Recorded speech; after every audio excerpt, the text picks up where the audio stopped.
Hello hello hello बच्चों, स्वागत है आपका अपना चैनल साइंटिफिक क्लासेस में। आज फिर से आप लोगों के बीच में नया वीडियो लेकर उपस्थित हूँ। आज का टॉपिक एग्जाम पॉइंट व्यू से बहुत ही इंपॉर्टेंट होने वाला है, क्योंकि आज हम class 12 physics chapter 10 wave optics का इंपॉर्टेंट टॉपिक जो एग्जाम में आने का चांसेस सबसे ज्यादा है उसको डिस्कस करने वाले हैं। इसलिए ये वीडियो बहुत ही इंपॉर्टेंट है। वीडियो में मेरे साथ अंत तक बना रहे। चैनल में कोई नया चैनल को सब्सक्राइब कर ले, घंटी के बेल आइकन को प्रेस कर ले, जिससे कोई भी नया वीडियो आए सबसे पहले आपको देखने को मिले।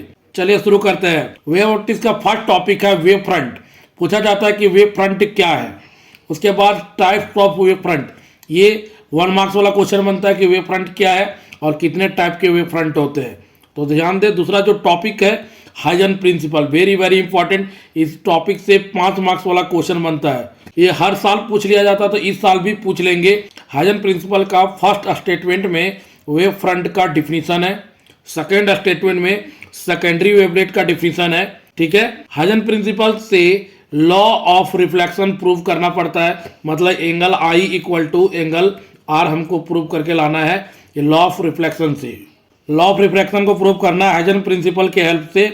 लॉ ऑफ रिफ्रैक्शन का जो सेकेंड लॉ है sine I by sine R equal to हो जाता है कांस्टेंट, और उस कांस्टेंट को बोलते हैं रिफ्रैक्टिव इंडेक्स। ये sine I by sine R equal to mu होता है, सेकेंड लॉ होता है रिफ्रैक्शन का। तो इसको प्रूव करना है किसके बेसिस में? हाइजन प्रिंसिपल के बेसिस में। नेक्स्ट इंपॉर्टेंट टॉपिक है सुपरपोजिशन ऑफ वेव और इट्स प्रिंसिपल। ये ऑब्जेक्टिव क्वेश्चन में भी पूछा गया है और वेरी शॉर्ट आंसर में इस बार मॉडल सेट का है कि what is the principle of superposition of wave. जब दो वेव एक साथ मिलते हैं तो एक नया वेव बनता है। इस प्रिंसिपल को बोला जाता है superposition of wave. Fourth important topic है coherent source of light. Coherent source of light क्या बोलता है कि एक सोर्स से दो लाइट निकले, दोनों लाइट का एम्पलीट्यूड, फ्रीक्वेंसी, वेवलेंथ और फेज डिफरेंस कांस्टेंट हो, तो उसे बोला जाता है coherent source of light.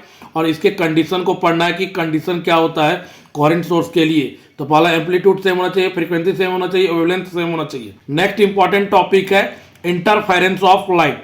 Interference of light किसको बोलता है? जिस फेनोमेनन में एनर्जी का रीडिस्ट्रीब्यूशन हो उसको बोला जाएगा इंटरफेरेंस ऑफ लाइट। और इसका एग्जाम्पल पूछा जाता है कि इंटरफेरेंस ऑफ लाइट में डेली लाइफ में क्या एग्जाम्पल है?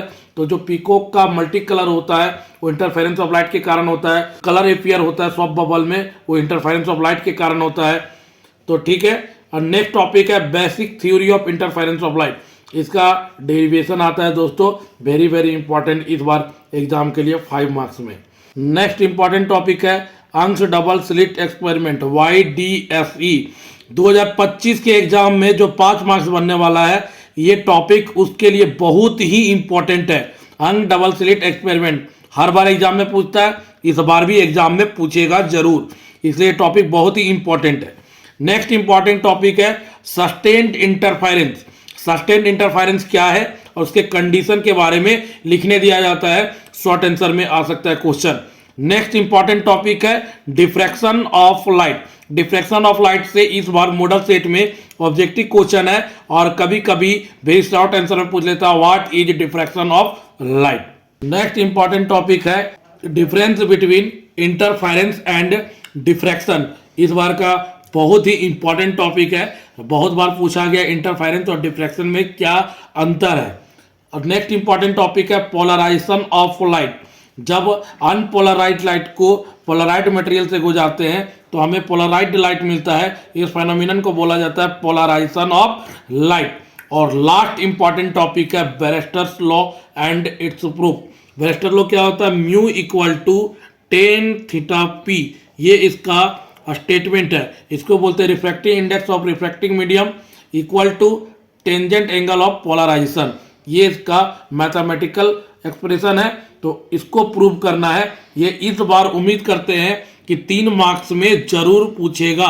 तो ये टॉपिक लास्ट है और बहुत ही इंपॉर्टेंट है, तो इस टॉपिक को एग्जाम में जरूर पढ़ के जाना, इसे छोड़ना नहीं है। बैरेस्टर लॉ को इस बार एग्जाम में आने का चांसेस सबसे ज्यादा है ऑप्टिक्स में 2025 में। ठीक है। थैंक यू, आपका दिन शुभ हो।